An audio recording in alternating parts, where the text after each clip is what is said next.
Pesawat first class. Milik Felix Paulo Jr. Begitu tiba di kamar kabin pesawat first class milik Felix, laki-laki itu langsung meletakkan tubuh Kana ke atas kasur mendominasi berwarna putih tersebut. Laki-laki itu secepat kilat menaikkan lengan pakaiannya, bergerak cepat untuk membantu gadis tersebut. Bayangkan bagaimana paniknya semua orang saat ini, apalagi saat gadis itu tiba-tiba batuk mengeluarkan darahnya. Kondisi tubuh gadis itu tidak bisa dibilang baik-baik saja, dia terlihat tidak bergeming dan tak sadarkan diri. Beberapa pramugari serta asisten Felix dengan cepat langsung bergerak mempersiapkan semua peralatan yang Felix miliki saat ini. Felix sendiri langsung membenahi posisi Kana. Kini sebuah tas telah dikeluarkan oleh seorang laki-laki. Karena dia seorang dokter, tidak heran laki-laki tersebut selalu membawa peralatan miliknya kemanapun dia pergi. Biarkan aku menyelesaikannya, cukup sekretaris dan satu pramugari saja yang tinggal di sini. Ucapan Felix cepat, kata-katanya jelas terdengar seperti sebuah perintah yang mutlak, jelas tidak ada yang berani membantahnya bukan. Setelah berkata begitu laki-laki itu langsung berusaha membuka kancing baju Kana dengan gerakan cepat. Apa kau sedang bercanda? Jack langsung menyeruak masuk, bicara dengan nada sedikit tinggi sambil mendengus kesal. Dia menahan gerakan tangan Felix yang akan membuka kancing pakaian Kana. Tampak tatapan permusuhan yang diberikan oleh Jack pada Felix saat ini. Kau tahu, aku tunangannya. Berani sekali kau mencoba menyelamatkannya tanpa izin dariku bahkan ingin menyentuhnya juga membuka pakaiannya dengan tanpa rasa malu. Dia jelas begitu marah, Jack pikir bagaimana bisa laki-laki itu dengan lancangnya ingin membuka pakaian Kana. Bayangkan selama mereka bersama jangankan membuka pakaian gadis tersebut, dia bahkan tidak pernah bertindak sembarangan pada gadis tersebut yang dianggap melampaui batasannya. Tapi laki-laki itu, beraninya dia. Jack jelas terlihat begitu emosionalisme, bola matanya membulat dan dia terlihat begitu marah, dia masih menahan lengan laki-laki itu agar tidak bergerak dan melanjutkan aksinya melepaskan pakaian Kana. Dia pikir bagaimana bisa orang asing tiba-tiba melakukan segala sesuatu tanpa izin darinya terlebih dahulu. Felix terlihat mengembangkan senyumannya, menatap Jack dengan tatapan sedikit mengejek. Kau ingin membunuhnya?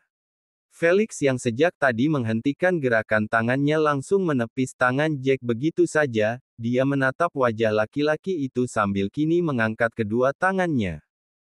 Dokter, tekanan darahnya semakin menurun, lakukan penyelamatan pertama.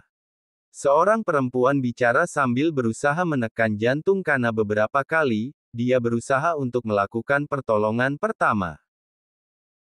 Bisa-bisanya Jack ingin menghentikan tindakan penyelamatan, bisa dia lihat bagaimana perempuan muda tersebut terus berusaha melakukan upaya penyelamatan, seorang laki-laki bahkan mengeluarkan jarum suntik dari dalam tas mendominasi berwarna hitam di sisi kanan Felix. Kau yang menentukan pilihannya, aku bisa mundur sekarang juga.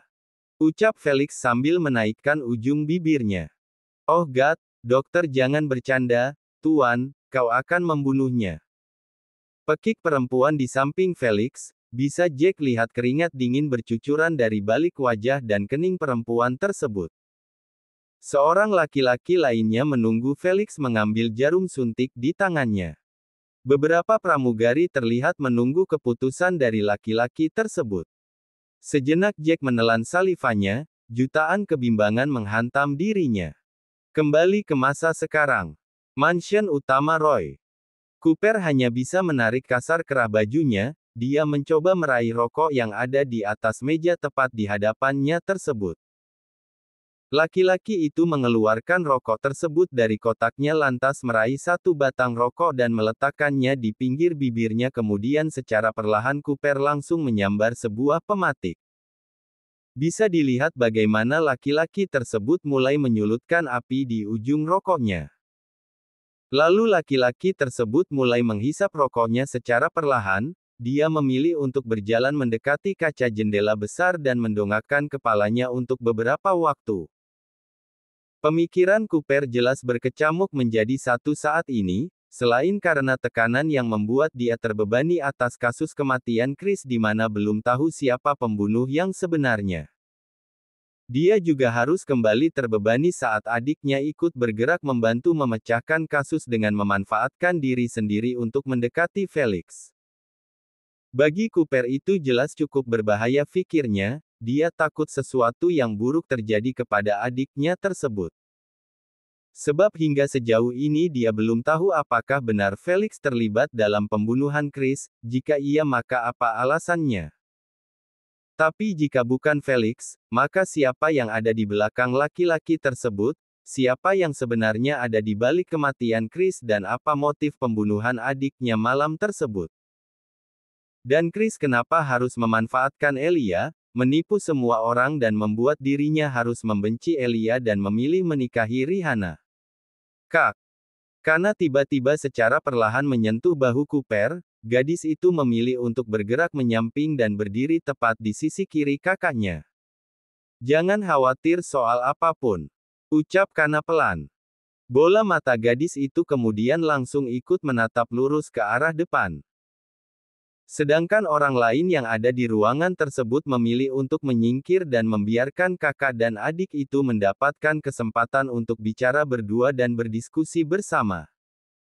Mereka pikir diskusi akan bisa membuat keadaan menjadi lebih teratur dan mereka bisa mendapatkan titik temu untuk melanjutkan rencana dengan matang.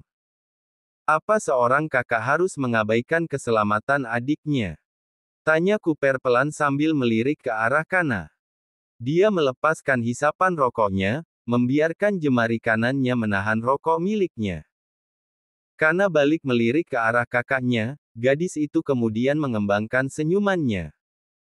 Tentu saja tidak, bukankah papa selalu berkata jika seorang kakak yang baik tidak boleh mengabaikan adiknya dan begitu pula sebaliknya. Jawab Kana sambil kembali membuang pandangannya dari sang kakaknya. Gadis itu kembali membiarkan bola matanya menatap ke arah depan.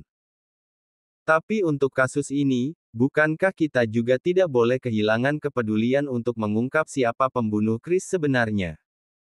Terlalu indah bagi sang pembunuh harus bebas melanglang buana kemanapun yang dia mau dan dia tidak menerima hukuman atas perbuatannya. Ditambah lagi dia telah menyulitkan banyak orang termasuk putri pertama Pratama, Elia. Mendengar ucapan adiknya, membuat Cooper terdiam. Seperti ucapan Kana, itu memang kenyataannya. Terlalu menyenangkan untuk pelaku sebenarnya bebas kemana-mana tanpa beban setelah membunuh adiknya. Mereka harus secepatnya membuka kasus tersebut dan menangkap pelakunya. Cooper kembali menghisap rokok miliknya untuk beberapa waktu, kemudian laki-laki itu secara perlahan menekan sisa rokok di tangannya ke sisi kanannya di mana ada sebuah meja yang di atasnya terdapat sebuah asbak kaca. Dalam hitungan detik sisa api rokok tersebut hilang dan hancur karena tekanan yang diberikan oleh Cooper. Jadi bagaimana rencana berikutnya? Tanya Cooper kemudian sambil kembali menoleh ke arah Kana. Mendapatkan pertanyaan seperti itu dari kakaknya, seketika membuat gadis itu mengembangkan senyumannya.